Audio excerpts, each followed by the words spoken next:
Porque me parece a mí que hay algunos aspectos que deben preocuparnos y que deben ser conocidos por la opinión pública. Y son los siguientes. Fíjese, Gonzalo, a partir del proceso de Lava Jato en el Brasil, se descubre a nivel continental una de las tramas de corrupción más gigantescas que jamás pudiéramos haber imaginado, en las que incluso han llevado a la cárcel a varios expresidentes, incluido al expresidente Lula da Silva en el Brasil. En el caso ecuatoriano, Gonzalo, eso es bien importante.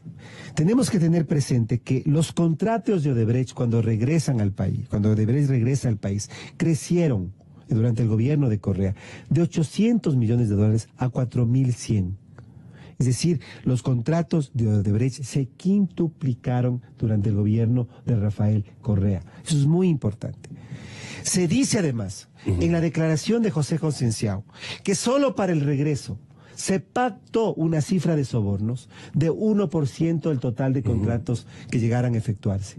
Estamos hablando entonces, si fueron 4.100, aquí habría una cantidad de sobornos equivalentes a 400 millones. Y podemos determinar, y aquí yo creo que hay que rescatar la investigación periodística que han realizado Cristian Zurita, Juan Carlos Calderón, Fernando Villavicencio. Me parece que han hecho un trabajo muy importante de investigación. Que los perjuicios para el Estado en términos de las y también los pelagatos han contribuido. Por supuesto que sí, los 4 pelagatos. Los perjuicios para el Estado, digamos, el reajuste de precios de los contratos iniciales sobrepasaría un valor de 800 millones de dólares. Entonces estamos hablando de un esquema de corrupción en que el Estado ecuatoriano ha sido afectado en más de 1.000 millones de dólares aproximadamente. Solo con Odebrecht. Solo con Odebrecht. Ahora, si vemos los juicios que se han llevado adelante por el caso de Odebrecht, el de asociación ilícita en contra de Jorge Glass, 6 años, 33.5 millones de coimas. El de concusión en contra de Carlos Polite, 10 millones incluidos en esos 33.5. Y el de lavado de activos en contra del exministro de Electricidad, Alexei Mosquera, por $1 millón lavado de activos incluidos en estos 33.5. Entonces, solo quiero yo graficar aquí. Se han procesado en 3 juicios con sentencias ya, 2 de ellos en primera instancia, por apenas 33.5. ¿Y qué del resto? ¿Qué de los cientos de miles de millones de dólares que fueron recibidos en coimas o que han sido afectación directa al Estado ecuatoriano? Entonces yo creo que, por eso es que me parece que hay que comenzar a prender las luces de alarma. Y me parece que el fiscal está haciendo un gran trabajo y esperemos que él dé vuelta a esta situación que dejó sembrada el anterior fiscal Carlos Vaca. Porque en realidad, si es que las cosas terminan como están, lo que vamos a tener es quizá un tinglado de 3 microjuicios, pequeños juicios, que van a dejar en la impunidad a uno de los casos de corrupción más graves de la historia nacional, como en el caso de Brecht. El pasado 1 de junio, hubo una sentencia ya de primera instancia en contra de 2 procesados en el juicio de asociación ilícita por el delito de lavado de activos. La ciudadanía, y usted recordará, Gonzalo, que en la sentencia por asociación ilícita se determinó, contrariamente a lo que ha sido la expresión del vicepresidente, no solo que había pruebas para juzgarlos por asociación ilícita, sino que había pruebas de otros delitos, porque ellos se organizaron ilícitamente para cometer otros delitos y que por lo tanto la Fiscalía tenía que trasladar las pruebas, digamos, tenía que enviarla, pues, esas evidencias, esos elementos de convicción, esas pruebas tenían que ser utilizadas para otras investigaciones, para otros procesos. Pero ya hay un proceso por lavado de activos donde están 2 de los personajes que son acusados en el juicio de asociación ilícita, van a otro juicio por lavado de activos y los jueces, a diferencia de lo que dice la sentencia y contradiciendo la sentencia, lo que dice la sentencia de asociación ilícita dice que no se pueden utilizar las mismas pruebas. Aplican el famoso principio de que no puede utilizarse pruebas de un juicio en otro porque ya son cosa juzgada, el famoso principio non bis in idem. Y por lo tanto les declaran inocentes. ¿Y esa es una máxima internacional? Y por lo tanto les declaran inocentes. ¿Qué significa esto? ¿Qué precedente causa esto? O sea, ¿cuál es el precedente que se estaría estableciendo?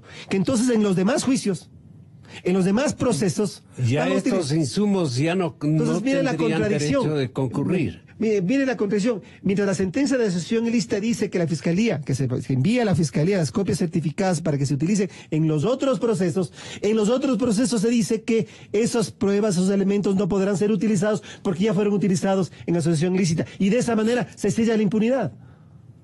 Por eso es que yo considero y espero, y yo tengo en este momento... ¿Y allí quién tiene la palabra, doctor? Mire, yo creo que, primero, la ciudadanía, me parece a mí, tiene que enterarse de lo que está sucediendo.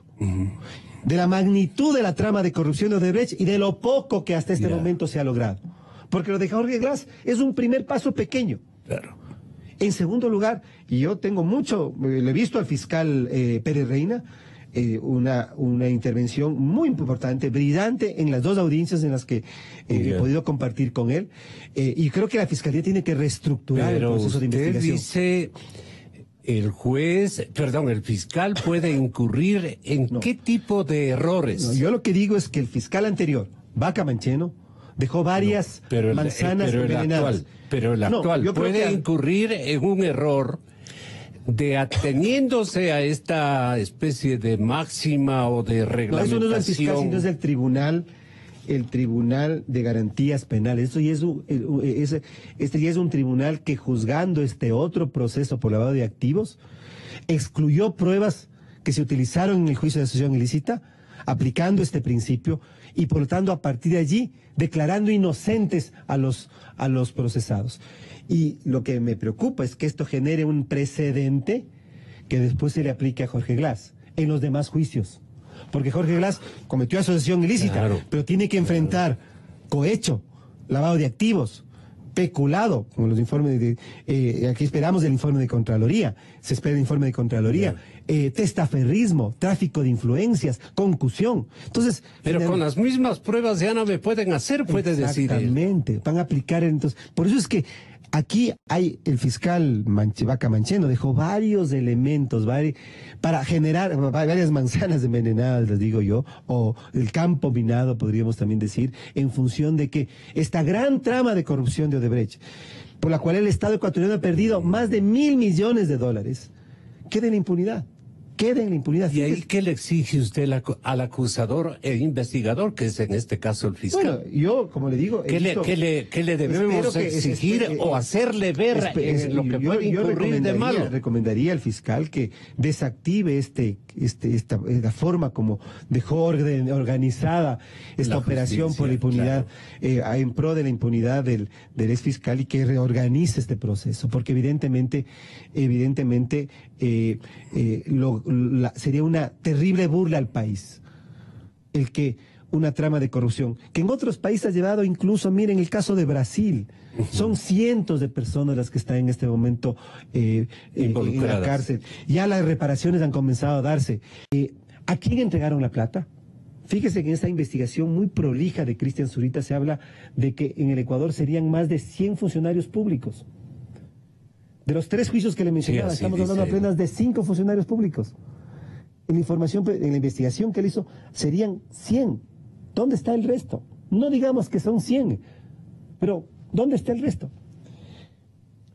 Entonces, en los acuerdos tienen que fijarse el monto de reparación, a quién entregaron el dinero, cuánto le entregaron y en dónde. Porque la mayoría de recursos no entraron al Ecuador, fueron entregados y fueron depositados en paraísos fiscales. De allí es donde se puede... A través de acólitos, ¿no? O a través de testaferros. ¿A quién entregaron? Pues decía, ¿quién? ¿Quién recibió a nombre de ellos? Para que desde allí se pueda determinar en dónde está el dinero. Es decir, ¿Y qué tipo de investigación habría que sencillamente, por eso es que es importante que la empresa Odebrecht responda. Sí. Por eso es que es importante, Gonzalo, que así como ocurrió en otros países, la Fiscalía pueda tener esa información que permita hacer este seguimiento. Así que creo que ahí está el tema, al menos en esta trama, en el caso de Odebrecht, que como le digo, es solamente uno del menú enorme, de la lista enorme de casos de delincuencia organizada que en el Ecuador se dieron en la última década. Los informes que ha emitido el fiscal subrogante creo que son importantes. Esta comisión que se ha creado para el tema de la seguridad social me parece que es muy importante. Pero la institucionalidad en general está en deuda. La Contraloría, la Fiscalía, la Procuraduría, no se diga el Consejo de la Judicatura y la Justicia en general. Creo que el Ecuador tiene una oportunidad de salir de esta trama de corrupción institucionalizada, ojalá institucionalizando la decencia, institucionalizando el cumplimiento de la ley, los debidos procesos, los principios de legalidad, de derecho a la defensa, es decir, que podamos institucionalizando, fortaleciendo instituciones, encontrar a los responsables, sancionarlos y recuperar el dinero.